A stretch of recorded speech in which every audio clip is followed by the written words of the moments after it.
Dan pemirsa, perseteruan pengacara Rasman Arif Nasution dengan mantan kliennya semakin panas, bahkan menyeret seorang pengacara kondang. Kita akan langsung menuju ke kawasan Mega Kuningan untuk mendengarkan konferensi pers dari sana. Arif Nasution hadir bersama pengacara senior abang saya, Bang Andar Situmorang. Ada di sebelah kiri saya, sudah tidak asing lagi, sudah sangat senior, lebih terkenal dari saya. Ada Adinda Leo Situmorang, dua-dua Situmorang ini Ketua Umum DPP Forum Batak Intelektual se-Indonesia. Kemudian ada sahabat saya Butar-Butar, kami bersahabat dari dulu. Kemudian Siagian, kemudian putranya Bang Andar Situmorang, Saudara Bento dari LBH FBI, ada Saudara Louis Sitinja dan Saudara Abdul Hadi. Saudara-saudara, preskon hari ini tidak begitu kami rencanakan dari awal, karena dia sifatnya memang tergantung dengan waktu dan kesempatan. Saya sangat sibuk sekali menangani beberapa perkara, kemudian Bang Andar juga, kemudian Adinda Leo Situmorang juga, dan Pak Butar-Butar dan teman-teman semua. Tetapi karena ini sangat urgent untuk kami sampaikan, maka kita ramu menjadi sekaligus dua yang akan kita sampaikan. Mungkin Pak Adi bisa gabung di sini. Kemudian saya ingin tegaskan bahwa pertama, terkait dengan Nikita Mirzani, kita hold, karena saya komunikasi dengan Saudara Indra Tarigan tadi malam, saya kira itu beda posisi Bang, biar lebih tepat. Dan sekarang kita ada dua. Yang pertama terkait dengan Saudara Dr. Richard Lee, yang kedua terkait dengan Hotman Paris Hutapea. Yang Parisnya ini dipertanyakan oleh Bang Andar Situmorang karena katanya nggak ada itu Bang ya, di KTP. Jadi nanti biar dijelaskan, nanti diperkuat oleh Ketua Umum DPP Batak Intelektual yang juga seorang lawyer, dan Bento, serta Pak Butar-Butar dan Siagian, serta Louis Tinjak dan Abdul Hadi. Teman-teman sekalian, perlu saya sampaikan bahwa saya sudah dari awal menyebut bahwa kasus Dr. Richard Lee tidak akan pernah saya lupakan. Yang kedua, dalam rangkaian perilaku Dr. Richard Lee dan kasus hukum yang ditanganinya, saya menduga keras ada keterlibatan Saudara Hotman Paris Hutapea. Jadi ini satu rangkaian. Saya sudah mendatangi senior-senior, Bang Hotman Sitompul, datang dengan Bang Borakarta, Bang Andar Situmorang, koordinasi dengan Adinda Leo Situmorang. Kita ini di luar sebagai lawyer, kita juga orang-orang Batak. Prinsipnya adalah bahwa dalam kaitan Richard Lee, kami melihat dugaan kuat ada keterlibatan Bung Hotman Paris Hutapea. Tetapi tentu satu-satu saya akan urai. Pertama, Richard Lee kemarin ketika saya tangani, dia adalah tersangka illegal access.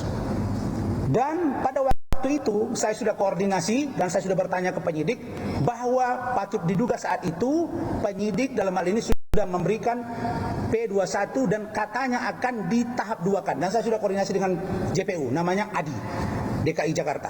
Kemudian pada saat itu beliau mengatakan, Bang, kita akan segera lakukan P21 tahap 2. Saya sudah koordinasi. Jadi you Adi jangan main-main. Yang kedua, setelah dilakukan koordinasi, maka JPU mengatakan kepada penyidik, saya sudah koordinasi jelas baik kepada Pak Kapolda, baik kepada Pak Ulian Sadir Krimsus, baik kepada Saudara Rofan Kasubdit, baik kepada Saudara Charles sebagai kanit dan penyidik, bahwa itu sekarang saat ini sudah status Richard Lee menyandang dua tersangka. Satu terkait dengan illegal access, yang kedua terkait dengan laporan Kartika Putri. Laporan Kartika Putri pun sekarang sudah tersangka Saudara Richard Lee dan sudah diperiksa. Lawyernya pun sudah kita berikan somasi karena mendampingi sebagai status tersangka, padahal Richard Lee belum selesai urusannya dengan saya. Adapun sedang gugatan kami secara perdata itu sudah ditangani oleh Saudara Bento dan Forum Batak Intelektual. Karena itu saya menyampaikan bahwa sudah diserahkan tersangka, berkasnya sudah sampai kepada JPU. Saya sudah datang ke PLT Sejambuas, yaitu Pak Firdaus, Sekretaris Jaksa Pemuda Pengawasan, terkait dengan laporan saya, terkait dengan penanganan kasus Saudara Richard Lee. Karena itu saya mendesak agar JPU baik DKI Jakarta dan atau Jaksa Pemuda Pengawasan Pak Firdaus sudah mengatensi kasus ini. Saya minta jangan coba-coba Saudara JPU bermain-main. Saya menduga keras ada permainan di sini, saya akan kejar Saudara. Kalau jangan sampai kasus laporan Saudara kaitan dengan Kartika Putri, kaitan illegal access ditunda-tunda. dihambat-hambat dengan alasan katanya kurang bukti. Jangan coba-coba. Kasus ini sudah terang benderang. Jangan ada kekuatan di balik layar. Karena itu saya menduga keras ada campur tangan. Karena Richard Lee mengatakan ada orang di luar saya yang membantu dia. Padahal sudah saya ngomong kepada Pak Kapolda langsung. Saya ketemu dengan Pak Irjen Pak Fadil Imran. Beliau mengatakan, Bang Rasman, itu ditangguhkan sesuai dengan surat abang. Pada waktu itu saya kuasa hukumnya. Pertanyaan saya, siapa yang saudara maksudkan di luar itu? Sedangkan saat ini saya lihat ada postingan saudara Hotman Paris mengatakan bahwa saudara Richard Lee mengajak dia untuk bekerja sama atau berusaha membangun komitmen pengusaha di bidang krim. Padahal pada saat ini yang saya lihat saudara Hotman Paris justru sibuk dengan Holy Wings-nya. Mana follow up-nya? Mana progresnya? Tidak ada. Jadi saya menduga keras bahwa saudara bermain di balik layar. Karena itu, saudara Hotman, saudara Richard Lee, berdua kalian tampil ke muka. Saya sudah tantang berkali-kali. Hotman, ini ada semua nih, Bang Andar Situmorang, ada Bung Leo Situmorang, ada Bung Butar-Butar, ada Bung Siagian, ada Bung Bento, ada Bung Abdul Hadi, ada Bung Luis Sitinja. Kita ini orang-orang Batak. Kau tampil ke muka, ngomong kau. Kalau memang kau tidak ada, ngomong kau ke media. Jangan kau tidak gentle, kau bilang. Pemirsa, mantan Sekretaris Umum FPI Munarman dituntut 8 tahun penjara dalam kasus dugaan terorisme. Munarman diduga terlibat terorisme karena menghadiri sejumlah acara pembantaian ISIS. Deklarasi dukungan pada ISIS. Munarman dituntut 8 tahun penjara oleh Jaksa Penuntut Umum Senin siang dalam sidang online di PN Jakarta Timur. Tuntutan telah dikurangi masa penahanan terdakwa. Menurut Jaksa, hal yang memberatkan karena Munarman tak mendukung pemerintah dalam memberantas terorisme serta pernah dihukum dan tidak menyesali perbuatannya. Sementara yang meringankan, terdakwa merupakan tulang punggung keluarga. Dituntut 8 tahun penjara, pihak Munarman malah menilai tuntutan jaksa tidak serius karena mengira akan dituntut mati. Keterangan seluruh saksi pada panitia setelah tindak pidana terorisme. Pemirsa, Komnas HAM akan memanggil Densus 88 anti teror Mabes Polri terkait penembakan seorang dokter tersangka teroris di Sukoharjo, Jawa Tengah. Pemanggilan dilakukan untuk mengetahui rincian dan latar belakang penembakan yang menewaskan tersangka.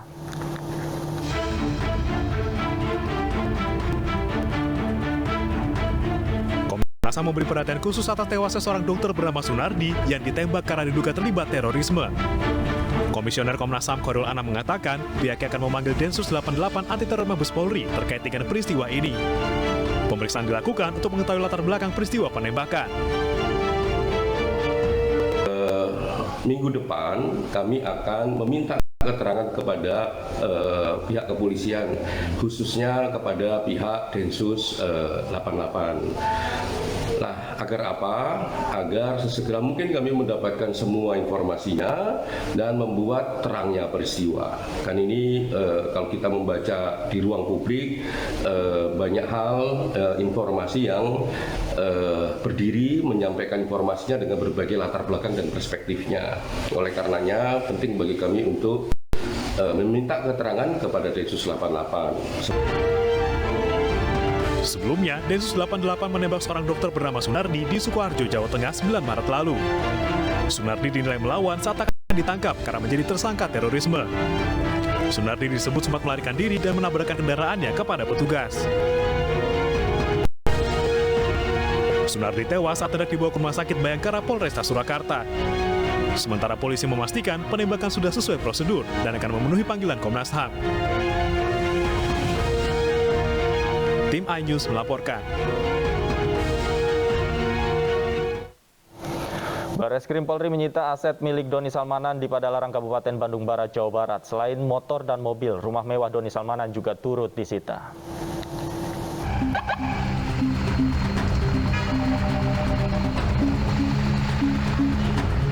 Dengan menggunakan 3 truk towing, Barreskrim Mabes Polri kemarin membawa kendaraan mewah milik influencer sekaligus afiliator platform Quotex Doni Salmanan di Padalarang, Kabupaten Bandung, Jawa Barat.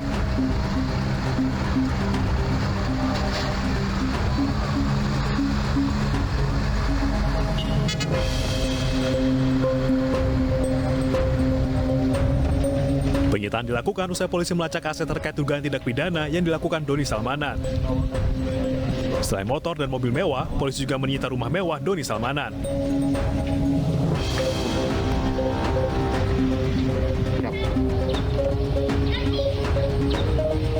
Rumah Doni Salmanan juga telah dipasang garis polisi sejak hari Sabtu. Sebelumnya, Doni Salmanan ditetapkan sebagai tersangka oleh Barreskrim Polri terkait dengan kasus dugaan penipuan dan tindak pidana pencucian uang melalui platform Quotex. Doni Salmanan dijerat pasal berlapis dengan ancaman 20 tahun penjara. Dari Bandung, Jawa Barat, Tim Liputan iNews melaporkan. Beralih ke informasi lain, pemirsa, Menteri Perdagangan Muhammad Lutfi melakukan sidak ketersediaan minyak goreng di sejumlah tempat, mulai dari gudang penyimpanan hingga minimarket. Salah satu lokasi gudang penyimpanan minyak goreng yang dikunjungi Menteri Perdagangan berada di kawasan Marunda, Jakarta. Dalam pantauan ini, Menteri Perdagangan melihat tumpukan minyak goreng yang berada di gudang. Mendak pun menyesalkan stok yang melimpah di gudang, masyarakat kesusahan mencari minyak goreng.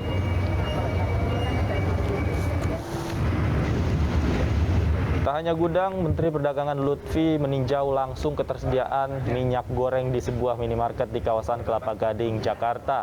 Ia sempat berbincang dengan petugas minimarket mengenai ketersediaan minyak goreng ini. Baru tangkapan? Baru dari lagi? Selain itu, Menteri Perdagangan juga melakukan sidak minyak goreng ke supermarket di kawasan Bekasi, Jawa Barat. Menteri Perdagangan pun melihat langsung ketersediaan minyak goreng di lokasi dengan meninjau gudang penyimpanan supermarket ini. Mendak menemukan tumpukan dus yang berisi minyak goreng.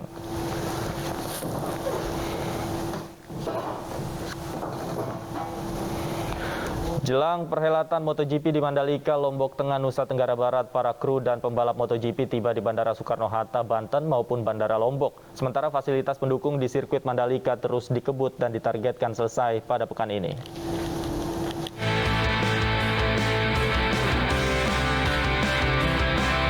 Jelang perhelatan MotoGP dan parade pembalap dengan Presiden Joko Widodo, para kru dan pembalap mulai berdatangan di Bandara Soekarno-Hatta, Tangerang, Banten. 20 pembalap yang mengikuti parade dengan Presiden Jokowi akan menginap di hotel di Jakarta, sementara kru dan ofisial akan melanjutkan penerbangan ke Lombok.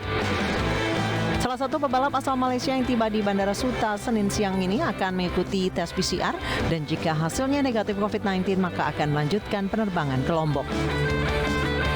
Tadi cuma nunggu teman-teman langsung ambil bagnya, langsung datang ke sini untuk PCR. Oke, selanjutnya habis PCR mau kemana ini? Mau ke Lombok. Langsung ke Lombok. Oke. Untuk restnya sendiri kapan dilakukan? Minggu depan. Kru pembalap MotoGP juga mulai berdatangan ke Lombok International Airport, Nusa Tenggara Barat. Kedatangan pertama kru ini berjumlah 64 orang. Total ada 9 kloter kedatangan kru dan pembalap di Lombok International Airport. Sementara logistik berupa motor dan suku cadang para pembalap juga telah berada di Lombok dan saat ini telah berada di paddock sirkuit Mandalika. Sementara fasilitas pendukung di sirkuit Mandalika terus dikebut. Salah satunya adalah podium yang kini dalam proses pengerjaan. Podium yang terdiri dari 2 lantai ini dilengkapi 2 kamar khusus bagi rider yang memenangkan balapan. Podium ini berada persis di depan tribun standar grandstand yang duduk di zona A. Penonton yang duduk di tribun ini bisa langsung menyaksikan penyerahan trofi ke para pemenang. Ajang MotoGP di Mandalika International Street Circuit akan berlangsung pada 18 hingga 20 Maret 2022 mendatang. Dari Tangerang, Banten dan Lombok Tengah NTB, Hasnugara, Emma Widiawati, iNews melaporkan.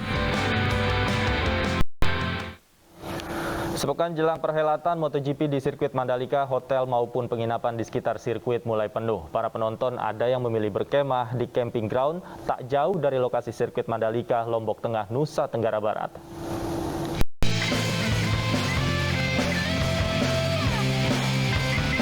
Penyediaan berbagai pilihan akomodasi untuk menonton dan wisatawan yang akan menonton MotoGP di sirkuit Mandalika, Lombok Tengah, Nusa Tenggara Barat semakin beragam. Sepekan jelang pagelaran internasional ini, hotel dan penginapan mulai penuh. Para penonton mulai menyerbu rumah-rumah penduduk hingga memilih berkemah di sekitar area sirkuit. Sebanyak 1.000 tenda telah disiapkan dan kini sudah lebih dari 180 tenda yang tersewa. Fasilitas yang disiapkan oleh Bumi Perkemahan mulai dari sleeping bag, perlengkapan berkemah hingga makanan. Kita akan nginep di sini, di camping ground. Berapa orang? Kami bertiga. Tapi kalau jumlah total kami tidak tahu. Berarti sengaja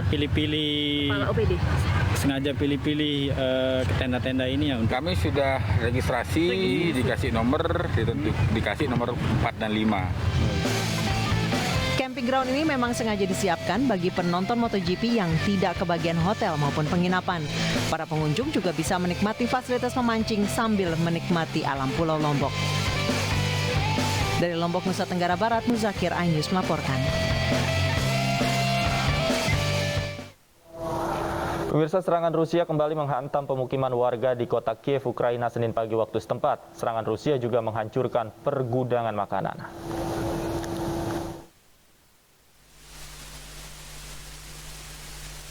Apartemen hancur dan terbakar setelah serangan artileri yang dilancarkan Rusia menghantam permukiman warga pada Senin pagi waktu setempat.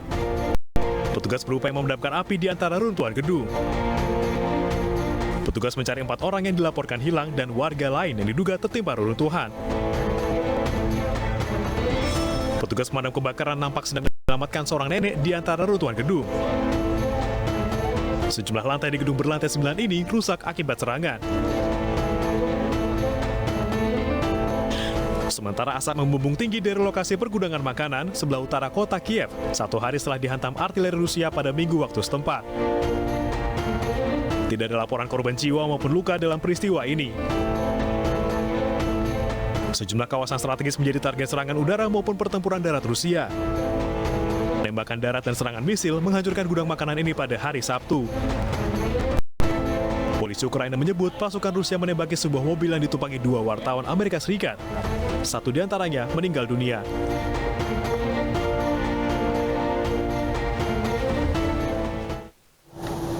Pemirsa, Transjakarta memberlakukan kapasitas tempat duduk 100% mulai hari ini. Kami segera kembali usai jeda, tetaplah di iNews Sore.